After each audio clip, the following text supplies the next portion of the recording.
You've made so many, it appears, big new moves recently, talking about regulation, talking about privacy, talking about new ways of doing the news business.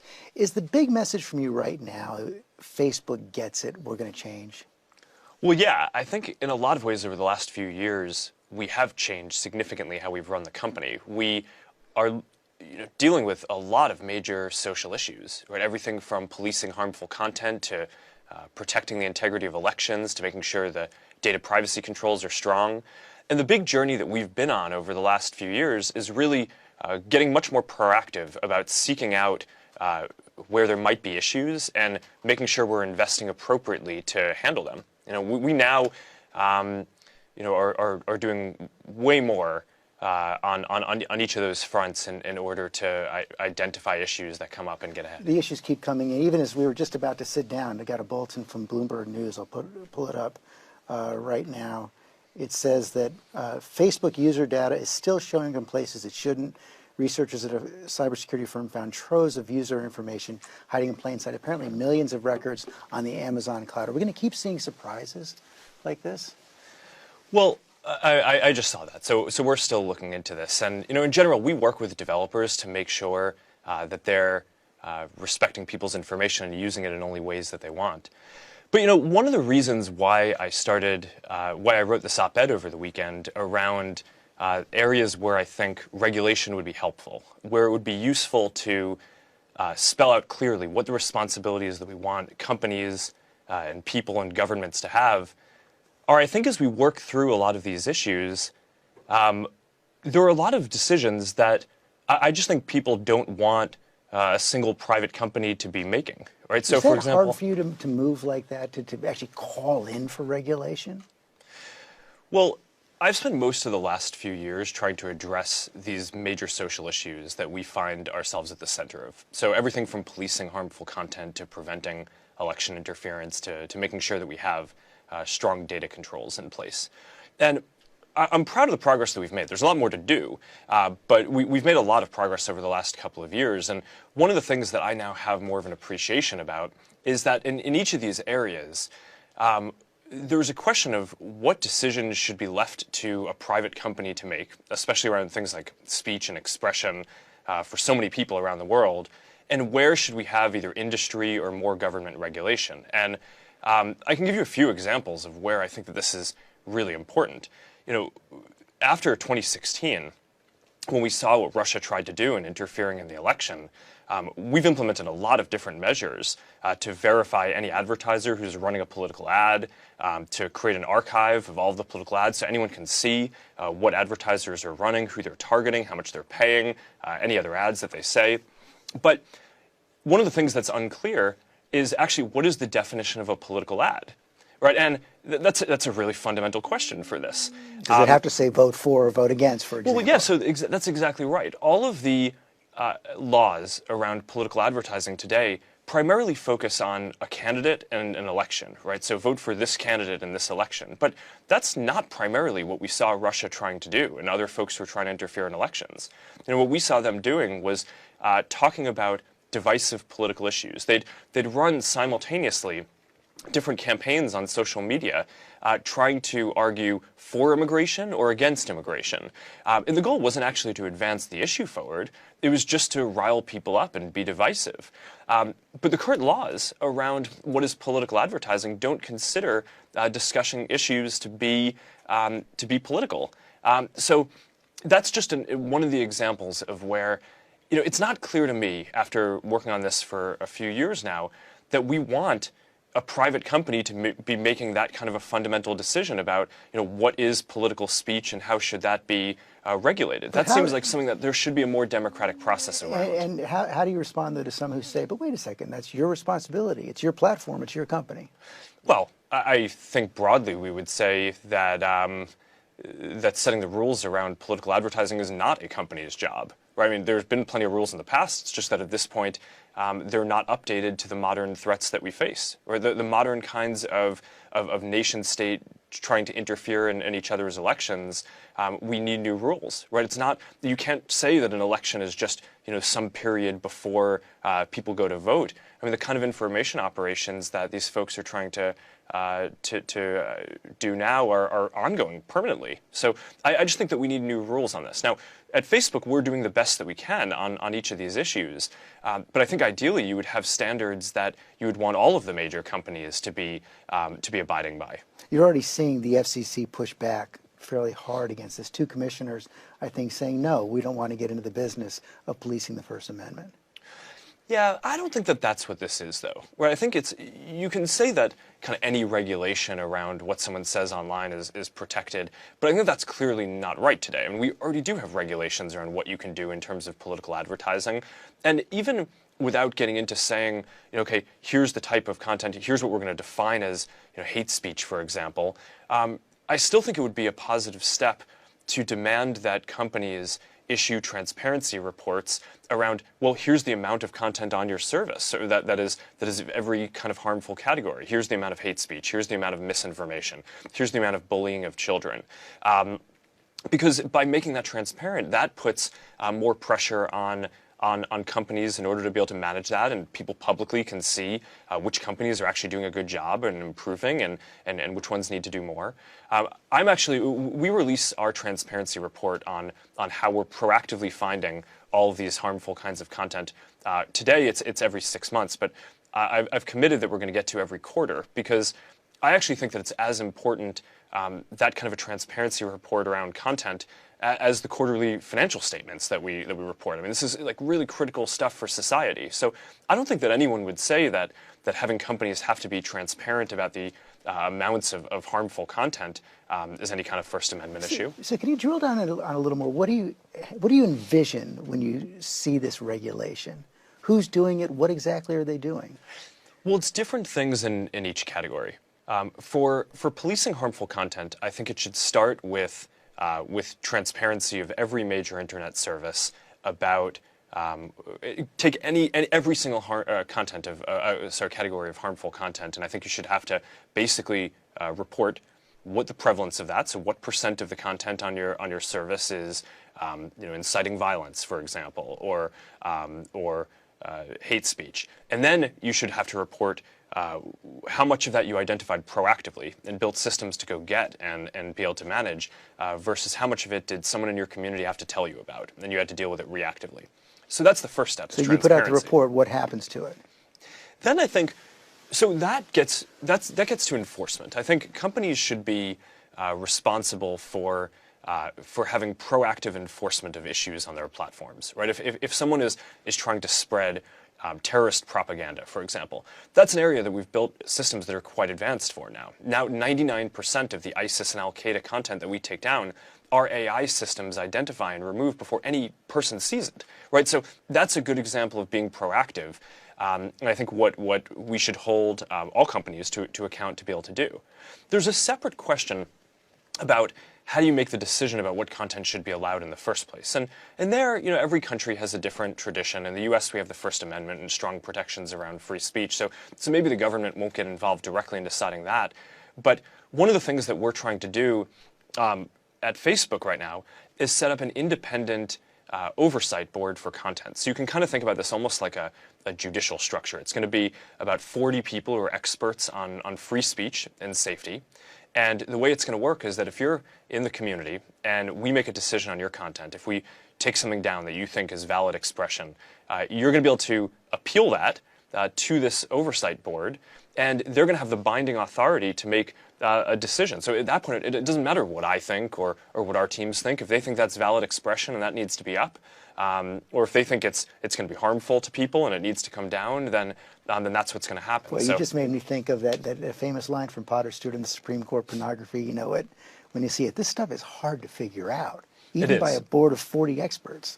It is, and it's even harder to manage when you have more than 2.5 billion people using the services, sharing many billions of pieces of content a day, right? So it is hard, and it's not that we're ever going to get every single case of it right, but I still think that we should strive to build a framework, both inside the company and a regulatory framework that encourages and demands that companies do a good job of keeping the amount of harmful content to a bare minimum. And how does this all fit in with your other major new initiative, this new focus on privacy and Yeah. private communications. Again, to a layperson, Mm-hmm. I look at this and say, it sounds like a pretty radical shift for Facebook, almost Yeah. like a new company. What's driving it? So that's a little different. That's driven by, in our physical lives, we have public spaces like the town square or other public spaces, and we have private spaces like our living room. And I think in our digital lives we need both too. So for the last 10 or 15 years, we've mostly been focused on building what I'd say is the digital equivalent of the town square, right? So that's what Facebook and Instagram broadly are. It's a place where you can go and interact with a lot of your friends and the people that you're interested in all at once. But we haven't built out as well the digital equivalent of the living room, right? If you think about the platforms that we've built out around Facebook and Instagram, there are so many different things that you can do. It's not just about sharing photos. You can find communities for the interests that you have. You can set up a page for your small business to find customers and create jobs and grow. You can run fundraisers for causes you care about. Pretty much anything that you would want to do with a number of people at once, you can do in that digital equivalent of the town square. But when I look at the landscape right now, the digital equivalent of that living room, it's underdeveloped. We have text messaging apps, but those apps generally aren't whole platforms for all of the different ways that you'd want to interact privately, right? So it's not, there's a whole set of things there around making it so that you can share stories or different things, and that the data is ephemeral and it goes away after 24 hours, like with the stories that we have. And I think that that's going to be an important trend, is just data not sticking around for forever. There are lots of different ways where people want to interact privately and either do transactions or payments or things that are fundamentally private. Lots of ways where you might want to share a location with your family or friends, but you wouldn't want to share that with everyone at once. So there's a whole kind of rich vein of social tools that need to get built around this digital equivalent of the living room. And that's going to take a new focus for the company, because we've focused for the last 10 or 15 years on primarily more public spaces. So let me challenge that idea on the town square. I know that's the idea behind Facebook. As someone who spends the bulk of my professional life dealing with politics and news, it seems like one of the problems on social media is exactly the opposite. Rather than being a town square, you actually engage people who have different ideas. It seems like social media drives you just to be reinforced on views you already have. It hardens up everybody. Most of the research that I've seen actually suggests the opposite. Really? Right? Yeah, because, well, think about it this way. If you watch a TV station, right, and that's your main one, or you read a couple of newspapers and those are your main ones, those have certain editorial points of view and consistency. Whereas if you have 200 friends on social media, you're probably going to be friends with people, even if most of your friends are Democrats or Republicans or one religion or another religion. You're going to have some friends who aren't, and you're going to be surfaced more content from other sides of debates too. Now, I'm not saying that there aren't issues. I mean, people can go deep on a community, and that can end up having negative consequences. Most things don't, right? I mean, I'm a member of communities for people who like playing a certain computer game or like playing guitars like I do, and that's not, I think, going to take me down some path to be radicalized on anything, but there are harmful communities, and we need to do a good job of steering people away from those for sure, and making sure that we're not encouraging filter bubbles and harmful things. Do you think that social media has made acts of extreme violence more prevalent? It's hard to say. I think that that's going to be something that's studied for a long time. I certainly haven't seen data that would suggest that it has, and I think that the hope is that by giving everyone a voice, you're creating a broader diversity of views that people can have out there, and that even if sometimes that surfaces some ugly views, I think that the democratic tradition that we have is that you want to get those issues on the table so that way you can deal with them. Certainly, though, this is why I care so much about issues like policing harmful content and hate speech. Right? I don't want our work to be something that gets towards amplifying really negative stereotypes or promoting hate.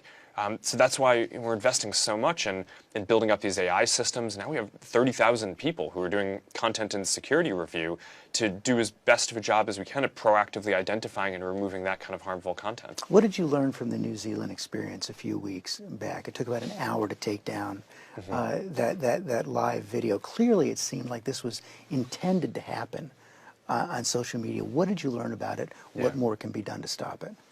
Yeah, I mean, that was a really terrible event. And, we've worked with the police in New Zealand, and we still do. There were a couple of different parts of that where I think we learned. The first was in the live video itself. I actually think the bigger part of it is the second, which is all of the copies that got uploaded like afterwards. That, yeah. So the live video itself was seen about 200 times while it was live. Most of those, it seems, were from people in a different online community off Facebook that this terrorist basically told that he was about to go do this. So they went, and a lot of those views were copying the video so that way they could upload it a lot of times. So one of the big takeaways from that is we need to build our systems to be more advanced, to be able to identify live stream terror events more quickly as it's happening, which is a terrible thing. Would a delay help? Any delay of live streaming? It might in this case, but it would also fundamentally break what live streaming is for people. Most people are live streaming, a birthday party or hanging out with friends when they can't be together, and it's one of the things that's magical about live streaming is that it's bi-directional, right? You're not just broadcasting, you're communicating and people are commenting back. So if you had a delay, that would even break 10, that. 15, 20. We have 7-second delays on TV. You're not getting comments that are.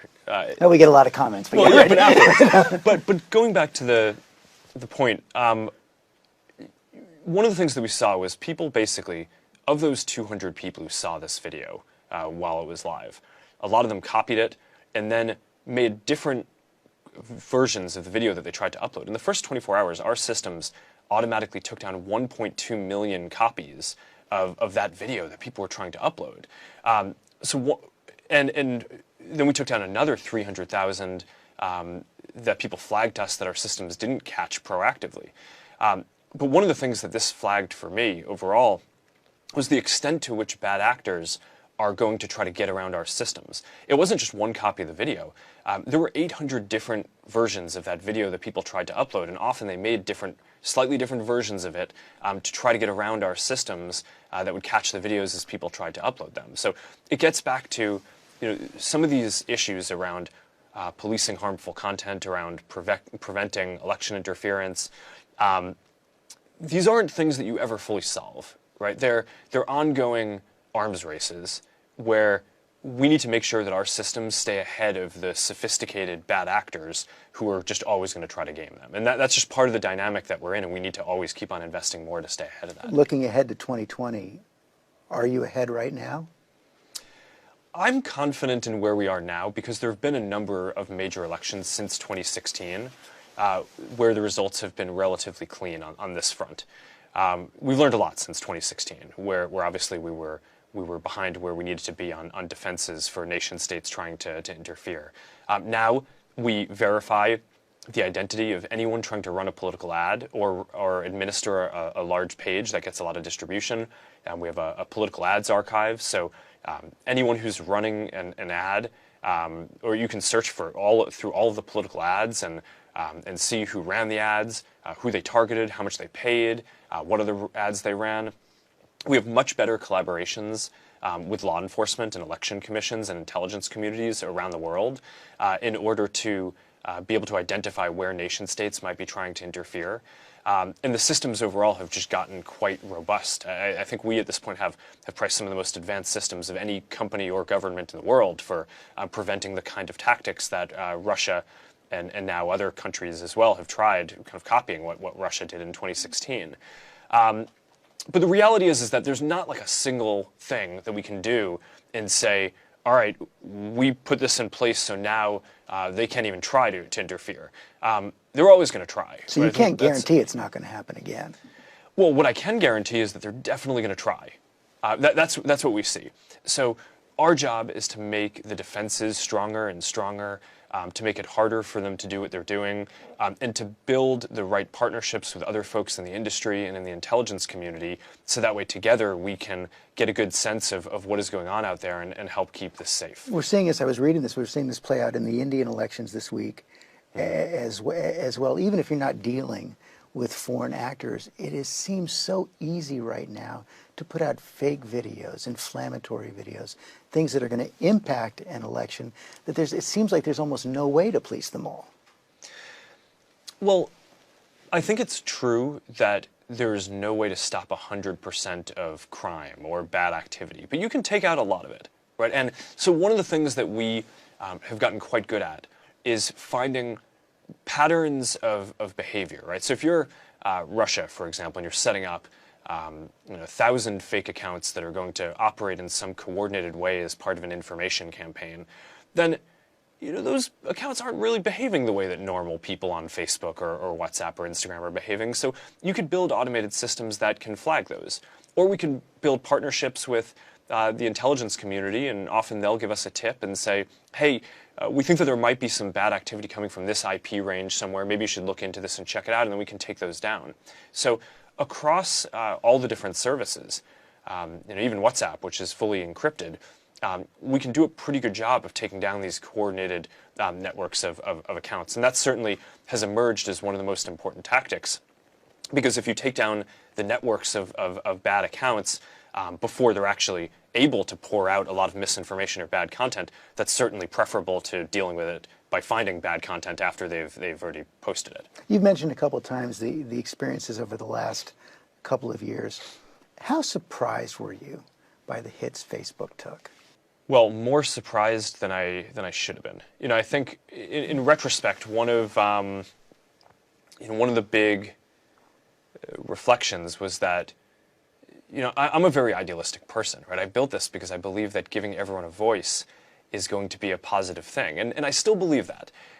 But I think now I have a little more awareness that when you give everyone a voice and you help everyone connect with the people they want, if you're serving 2 billion people, you're going to see a lot of amazing things that people are capable of, but you're also going to see people try to abuse those systems in every way, maybe unfortunately. But we certainly have seen people try to abuse the systems in every way that's imaginable. And I think the way that we were handling this before, of dealing with issues reactively as they came up, right? So waiting for someone in the community to flag it, and then us looking at the piece of content. I just don't think that suffices for the scale and frankly the importance of these services now. We have to be building up systems that can more proactively go and address these issues, and that's what we're doing. You clearly are idealistic. The idea behind Facebook was to build this community. So I wonder, how does it feel when you look back and see that it's just as easy to use Facebook, to use social media as a force for evil?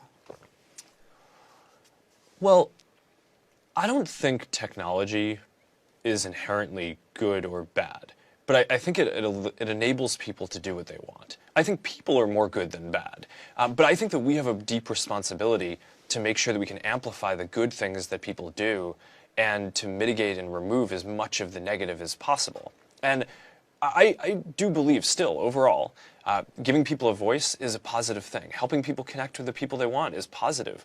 Giving small businesses the tools that it used to be that only the big guys had in order to be able to reach customers and grow their businesses, that's going to be good overall. But we do have a really big responsibility to make sure that we're proactive in addressing these issues. And I think after working on this and spending most of my time on it for the last few years, I guess what I appreciate more now is not only the amount that we need to go work on them, but that a lot of these questions aren't things that that society, I think, should want one company to have to deal with by themselves.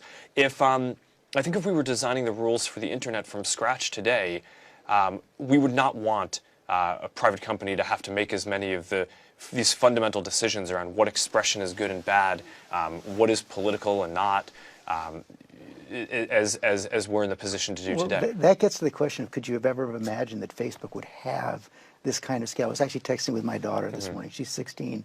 And the question she has is, for you is, did you understand back then how little you could have known about how this would all play out?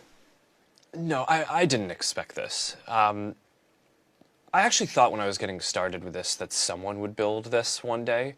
I just didn't think it was going to be us, and we were college kids, right? And I mean, when you're sitting in a dorm room 15 years ago, I certainly didn't have the resources then to hire 30,000 people to help with content and security review.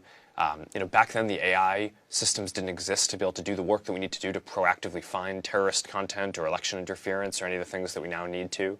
But in the last few years, that's really changed, right? Even, just to put this in perspective, even when we went public earlier this decade, the amount that we're doing now wouldn't have been possible. We're investing more in 2019 in safety and security than the whole revenue of the company was when we went public earlier this decade. That's crazy. Yeah, so I think that the scale of the systems, I think, has created this responsibility for us where we have to be more proactive about finding and addressing issues, and we can do that both by building technology that is possible now but wasn't even possible 5 or 10 years ago, and by hiring people at a scale that would not have been possible for us before. But I'm really committed to doing this well. I think that this is going to be an important part of the legacy of what we do, and it is just important for the future of the internet in our country. We're wrapping up, and I just want to ask a final question. I know your dad now, as well, have 2 little girls. I have 2 girls. And this is something my wife and I talk about all the time. Do you worry about your kids and screens? I think it depends on what they're using them for. So right now, there's a lot of research that shows that when people are using the internet and social networks to really interact and connect with other people, then that's a positive thing, right? And it is associated with all of the positive aspects of well-being that you'd expect. More happiness over time, feeling more connected, less lonely, even potentially better health over time.